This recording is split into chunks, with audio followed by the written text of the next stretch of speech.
shit, my ass hurts. Right? All these keys I have. We're live.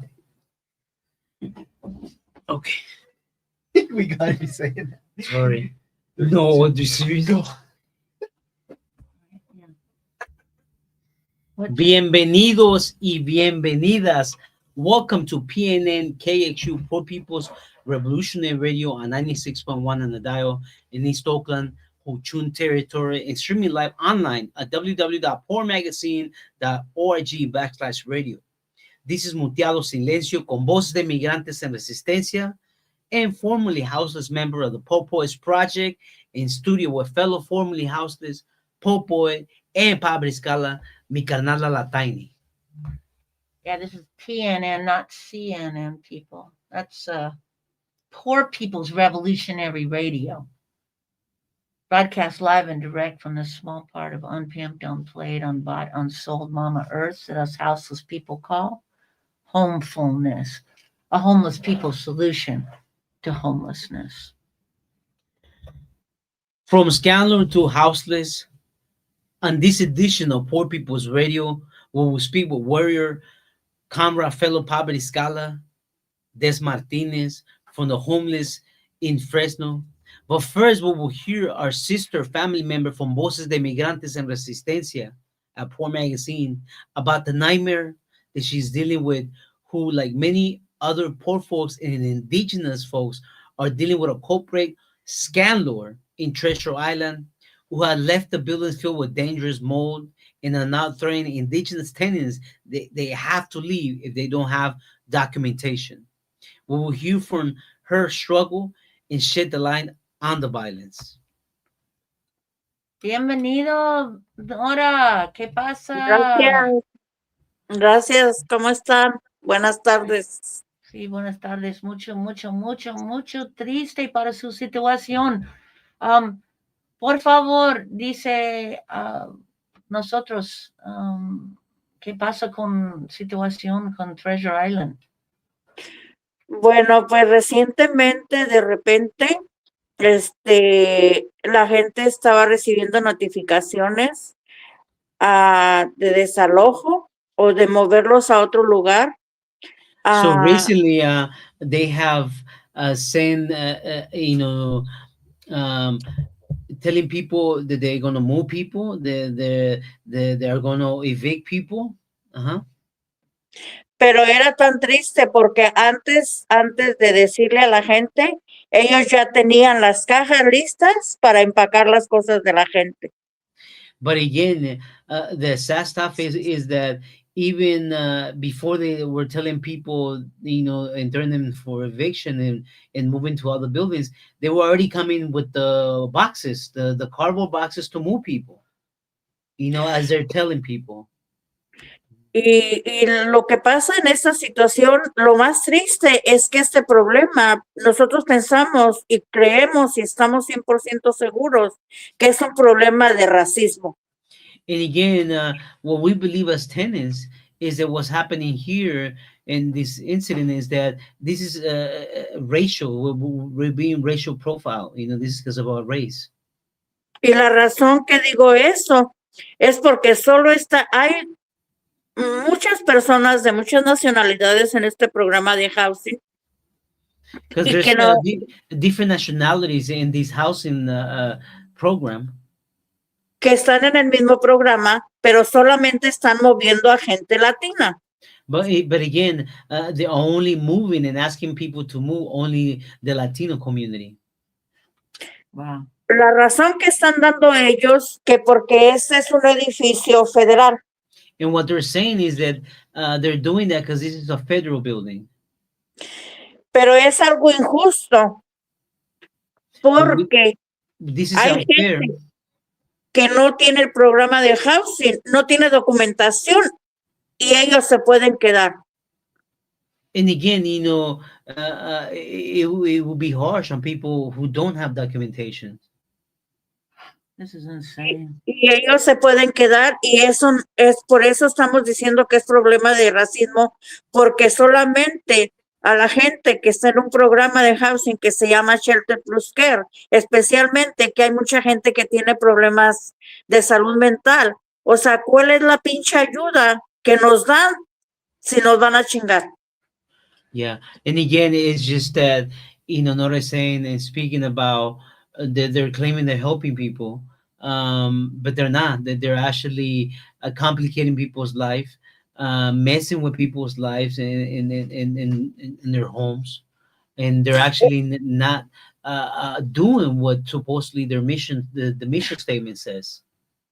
Especialmente porque hay personas que son con problemas de salud mental. And there's also folks there who have mental, mental health, issues with mental health.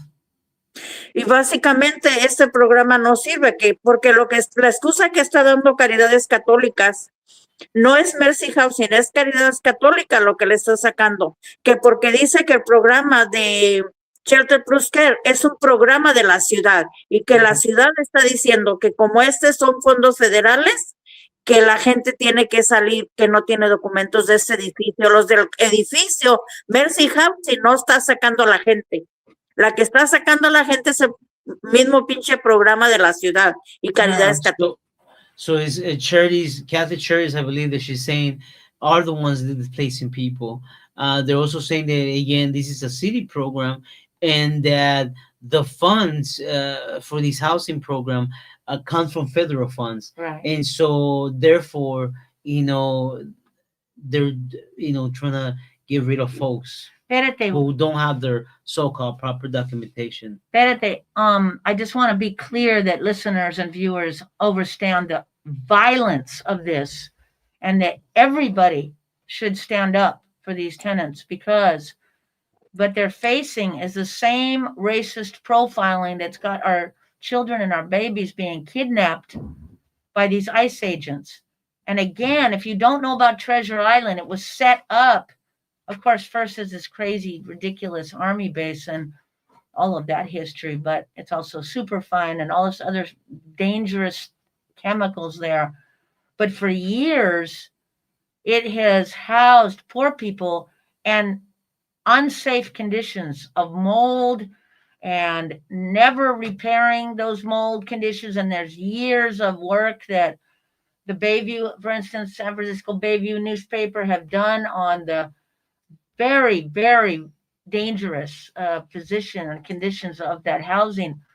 And now they're turning around and threatening people with eviction if they don't have these fake papers on this occupied and stolen land. This is absolutely wrong. Nora, if you did not have this housing, what would you do? You'd end up homeless again, right? Si usted no tuviera esta vivienda, ¿qué pasaría? Pues estuviera en los refugios. I would end up in the shelters. Yeah. Pero hay otro problema. Este programa, desafortunadamente, dice que ayuda a las familias. Mentira.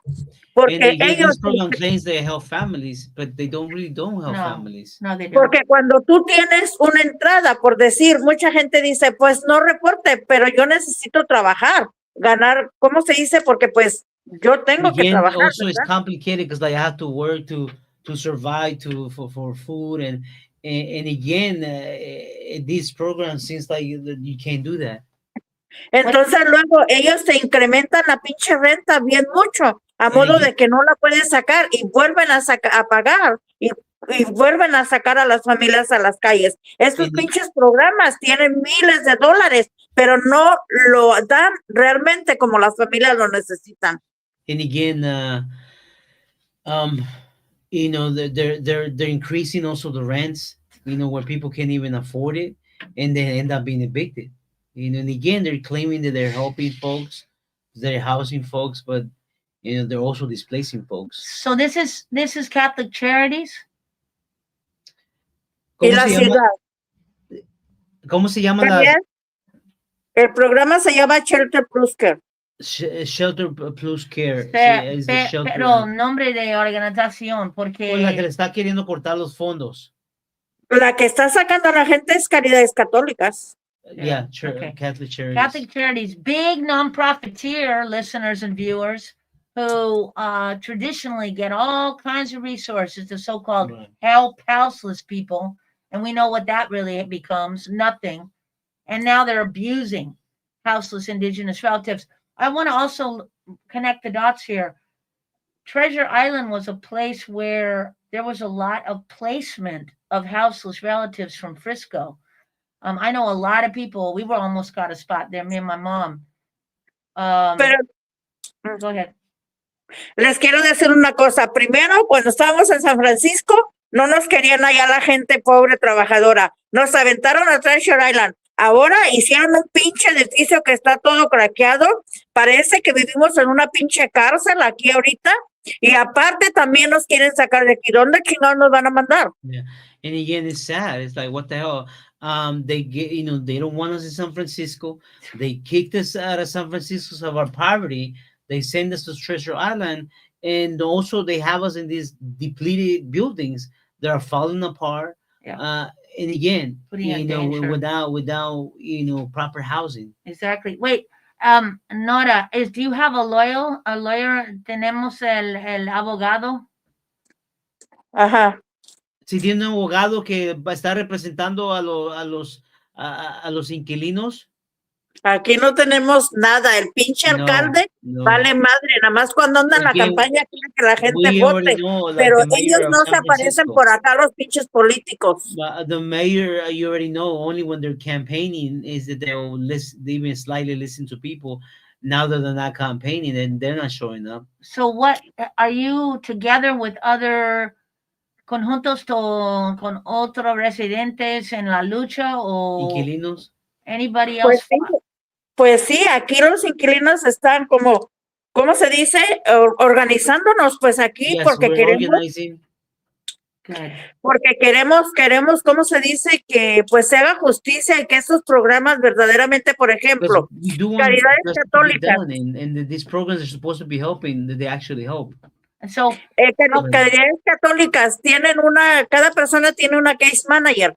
Pero durante todo el año no nos ayudan, agarran mucho pinche dinero, a nosotros no nos ayuda nadie, ni Caridades Católicas ni los políticos. Catholics, they have a social work, they assign you to a social worker, which gets paid, but they're not really offering any programs, any benefits, any help. No, they don't. But they are getting paid. So wait, because we're running out of time, I want to make sure.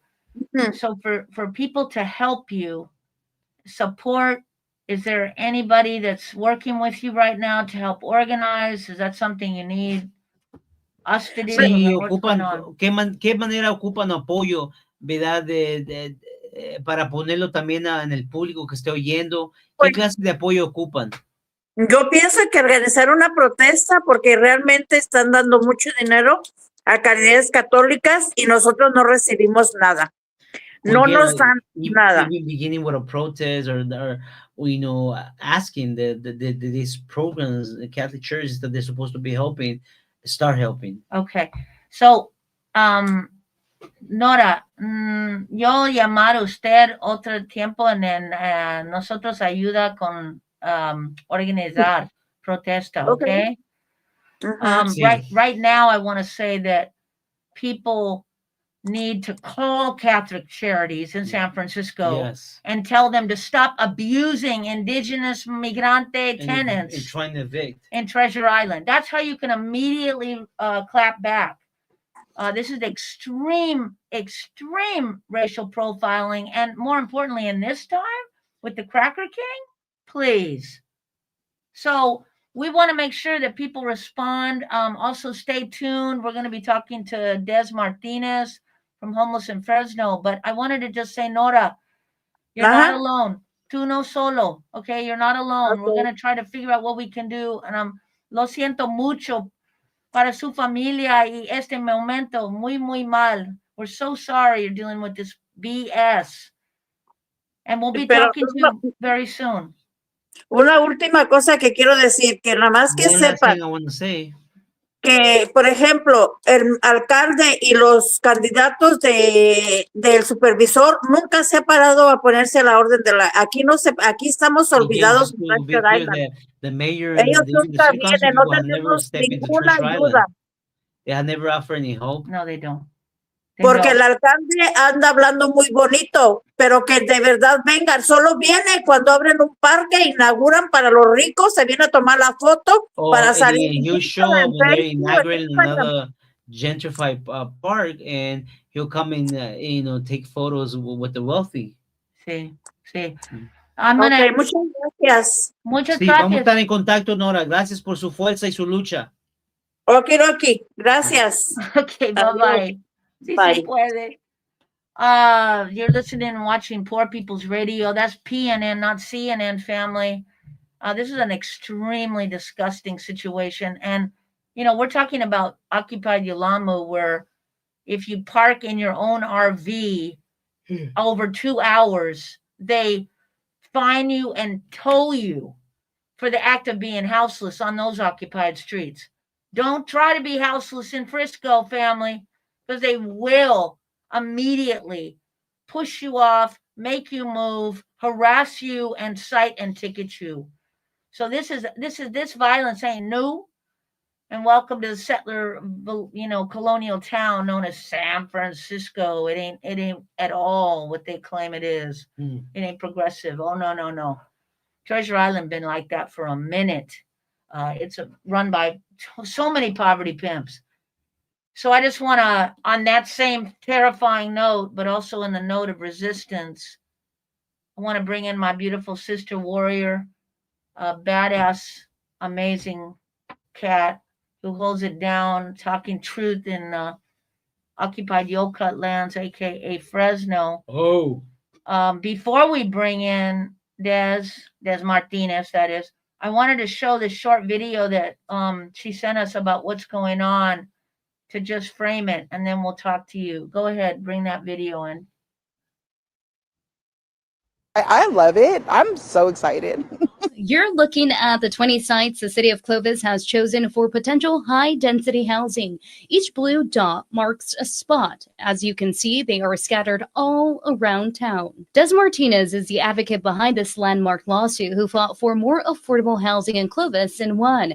For Martinez, the lawsuit was personal. She says it's about making a place like Clovis accessible for people like her who are working to rebuild their lives after experiencing homelessness. Myself, wanted to be part of Clovis. I wanted to be a part of that life. I wanted to live there. I'm getting older. I want a slower pace type of community, and I couldn't afford it. Affordable housing isn't just for the unhoused. She says it's anyone who cannot afford skyrocketing rent, grandparents on fixed incomes, people on disability, and young families. Nice neighborhood, green grass, slower pace.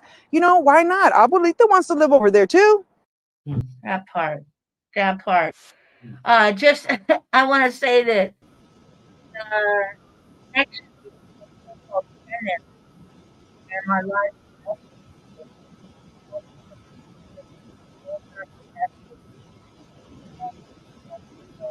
Oh, I can't hear you. So anyway, having said that, let me bring in Sister Des. Wait, he can't. Wait, we're working on technical difficulties. You know how we do. Is the mic on the right? The right Mic one? is all good. Hey, Des, can you hear us now? I can hear you now. Oh, cool.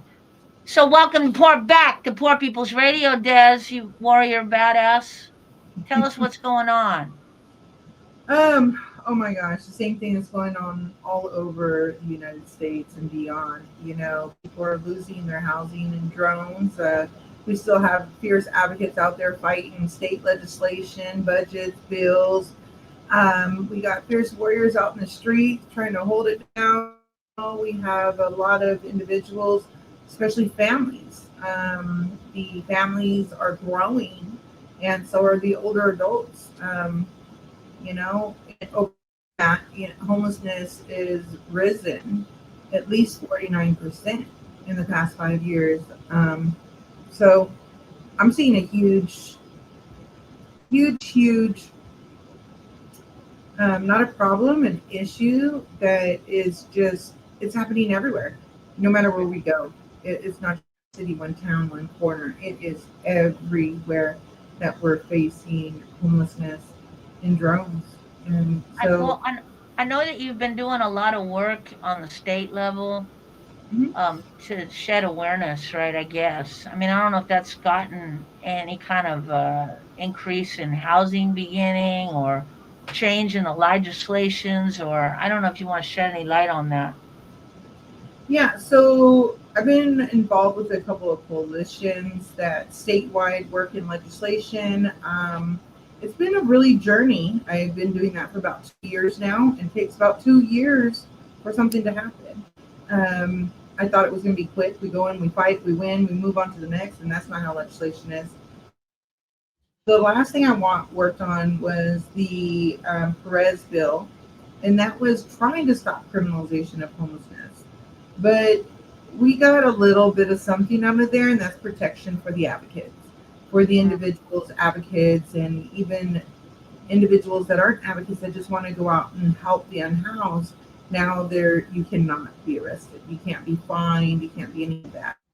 So that was the last bill that I worked on. The next ones we are currently trying to figure out where are the biggest policies that we need to pass. Now there's hundreds of them, but what the biggest ones is what they're asking us now, and it's housing. It's definitely housing and continued funding for those programs that work. Because be able to house people without housing, we're not going to be able to keep people in without the funding. So currently, right now, those are going to be the two biggest policies that we want to bring forward. There's hundreds and hundreds of policies in housing that we'll bring forward to the state every year, and we don't hear about them all. Yeah. And right now, I don't feel like there's a lot of help coming, especially with the government issues, with that one guy and his issues of keeping his way with housing and who gets to keep it, who doesn't, who has the right to it. I mean, it's a whole bunch of BS. But at least the NOFA was pulled. I mean, it's not the biggest thing to celebrate, but it's just a little bit of 90 minutes before it took effect. What I was going to ask you too, though, to give people a framework for these different settler towns. So Fresno, so-called Fresno, I don't know if they passed it or if it's still in effect, but made this crazy thing after grants pass that essentially made it illegal to even be houseless. Have that been reduced? Have they stopped criminalizing that? Has that gone down a little bit? What's the energy on that? Actually, our last Thursday we just had, they standing to that ordinance. It's the standing is added to it now. It is the ordinance 102101A, which was no person shall sleep, lie, or sit on public property. They just brought it back again. It's been out for a year. They're happy about 774 individuals that have been arrested on that ordinance. They said it's working, so they wanted to add in a little bit more, and they added standing. So as of last Thursday, they added standing to the 102101A, which is no person can stand, sit, lie, or sleep on public property. They also added in there that you can't have a cart, a shopping cart, a buggy, a suitcase. If you're caught standing on a corner or sidewalk here in Fresno with any of those items, you are subject to be detained and arrested and thrown into jail for simply violating that ordinance. So they didn't decrease it, they added to it. I mean, and you think about the setup from the get up with that, right? I mean, he basically criminalized for being alive. That's what they're trying to put in place here in Ochone and Oakland. These hater politricksters. And so I want to lift up that you said they think it's working. What does that mean? So that it worked in terms of erasing more houseless bodies from the street?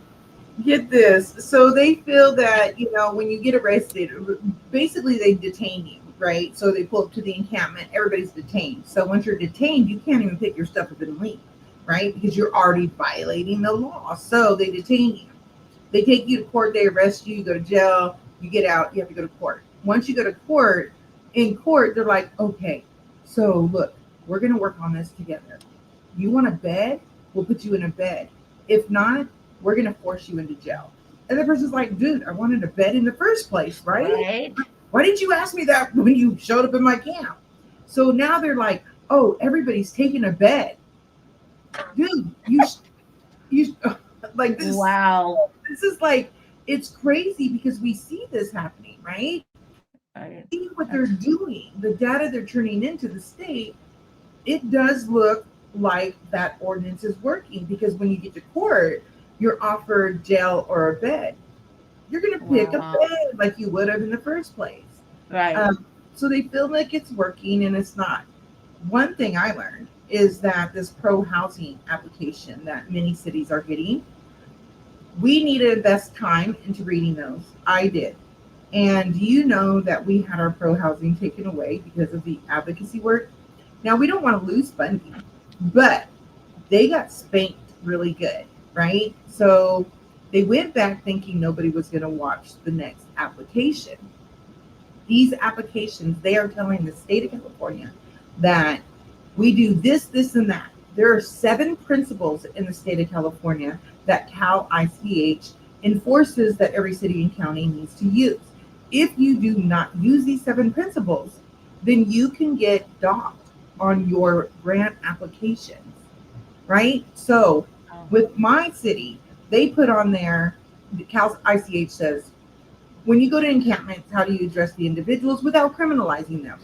My mayor said, oh, we go to the encampments and we work with them. And if they don't want a bed, that's okay. We come back and we have the Hope team, just talk to them. And we don't clear an encampment until everyone is sheltered. You see, Wow. we have public comment with pro housing, you guys. We have a voice and we have a right. And I know it works because they said HCD are the people we want to be our friends. If we have an issue, we have a problem, I don't care if it's shelter, outreach, anything to do with any of the funding that comes in from the state of California, you guys, you have a right to call. You have a right to email. They want to hear from us because they're the ones that decide if our city and counties get this money. And if our city and counties aren't going to do right with the money, why should they get it? It's not about withholding funds from our homeless. It's about making sure that they do what they're supposed to do. I don't want $20 million going into somebody's pocket and my brothers and sisters are still out there starving. That doesn't make any sense. Why should I allow funding to come into my city if that's what they're going to do? So yeah, take it away. We're already on the street, right? Thank you. And that's, of course, then the other homeless solution created by politricksters is sweeping us like we're trash. So there's that part. Can I ask you, Des, because we're running out of time, how can people support you? And then I know you're a poet. Can you drop a poem for us, relative? Come on now. Okay, so it's going to be like the biggest thing ever because I've never read to anybody. So yes, you can reach out to me through we are not invisible 2015 at gmail.com. That's probably the easiest way because please do not hit up my DM on Facebook. There's like 10,000 inboxes and I have anxiety and do not read them. So good luck. Okay. Okay, so this one is called I Can't Breathe. Okay. Beautiful. Okay. So I can't breathe. I can't fucking breathe. Justice was once my anthem. Now it's the reason I choke on silence, on systems that were never meant to hear me anyways. They said, use your voice. But my voice is hoarse from screaming into concrete walls painted with policies and dressed up in polite denial. I used to fight for justice. Now I fight for air. The kind of air that doesn't come with side eyes in a boardrooms or whispery weights of just calm down. As if calm ever fed the hungry or housed the unhoused. This burden is heavy. It presses on my chest like a boot, not from a cop, but from expectations. From being the only one in a room full of people who studied struggle but never tasted it. I show up broken so others don't have to. I put on armor made of pain and call it experience. But today my ribs ache from holding in the sobs that turn into talking points. And I ask myself, is it worth it? If I lose myself to save them? If I die for the movement while forgetting to live for me? I need oxygen, not just air, but real soul filling breath, the kind that comes from when you're not constantly drowning in crisis email trauma stories and the never ending aches of broken promises by institutions with perfect branding. I don't want to be strong today. I want to be held. I want somebody to tell me that even when I can't fight, I'm still enough. That even when I gasp, I'm still worthy. So this is my inhale. This poem, my CPR. Because if I don't say it, I'll suffocate quietly while everyone applauds my resilience. But I'm more than resilient. I am real, I am raw, and right now I just want to fucking breathe. Whoa. Whoa, I love that. I love that, Des. What you doing not sharing your poetry, Mm, fam? I just think we just birthed another poet in the yeah. house. I love you, sis. Love you Thank you, Des. too. Love Thank you, you, Des. Well, brother. keep writing, fam. Keep writing, cause the poetry anthology from Des Martinez is soon to come out on Poor Yes, Press. yes. Hey, it's my Hey, stuff off my chest, you know, all so I don't right, know how to speak, beautiful, but I do know how. beautiful. All right, babe. We'll talk to you real soon. All right, sister. All right, brother. See you later. All See right, Des. you. Bye. You're listening and watching Poor People's Radio. That's PNN, not CNN, people. We just want to tell you, hold up. One event is coming up, just Yes. one, and Yes. everybody needs to come to, and that is Moo. Again, Mercado de Cambio, the Posto. Come to be in community with the Economics Academy, Homefulness Community, Poor Magazine, Wall Street Comments, Self Hunger Program. And again, also is to support grassroots artists, makers, designers. Come and get your swag. And again, this is a unique items that you can find in these malls here in the Bay Area. I just caught this Hot off the beautiful press. hoodie, the Howerson, by my nephew designed, Tiburcio Garcia, Chaotic. Chaotic's gonna be one of the folks there. Come and get the latest merch. We also got to invite Brother Gabe. If Exactly. he's around, he was here last year. Yep. But tell us more, Tiny, what the importance about supporting grassroots micro business in artists. Exactly. So just quickly, Mercado de Cambio, the post though, is actually something. It's the only benefit we do all year for our baseline programs at Prensa Pobre and our Liberation School, Decolonize Academy. Um, you know, a lot of us poor folks, indigenous folks, we don't have access to ground rent, to paying for storefronts, to getting into those corporate stores, or to even getting online and doing all that stuff to sell online. But what we do and what we are able to do is sell in the community. And that's what me and Ma did for years. That's how we survived on the street when we were houseless. Somos vendedores. It's the way that poor folks and poor families survive all across Mother Earth. So I urge you to come, spend your holiday dollars on the poverty scholars, because you can get that last minute gift for. It's also solstice. It's a beautiful and magical day, and we'll be offering prayer from all four corners of Mother Earth. Again, it's our annual fundraiser. So support us poor folks with whatever you can kick down, or just come through. There's going to be free food, free hot chocolate, yummy desserts, love, badass DJ, poetry, poets will perform, and many others. So come check us out. Mercado de Cambio, the Posto at Homefulness, a homeless people solution to homelessness. That's 8032 Black Arthur, aka Mac Arthur, in Deep East Uchun, Oakland, on December 21st at 1 p.m. Again, Sunday, December 21st at 1 p.m. at Homefulness. Come through, share your Show your love, please, because we only survive because of all of you. Yes. So again, that's all for this edition of Poor People's Radio. To get a complete podcast, you can go to Poor Magazine or on SoundCloud or poormagazine.org or wherever you get your podcast from. Follow us on Instagram, Facebook, X, Blue Sky at Poor Magazine or at Poverty Scholar or Poor News Network on YouTube. All power to the people. Power!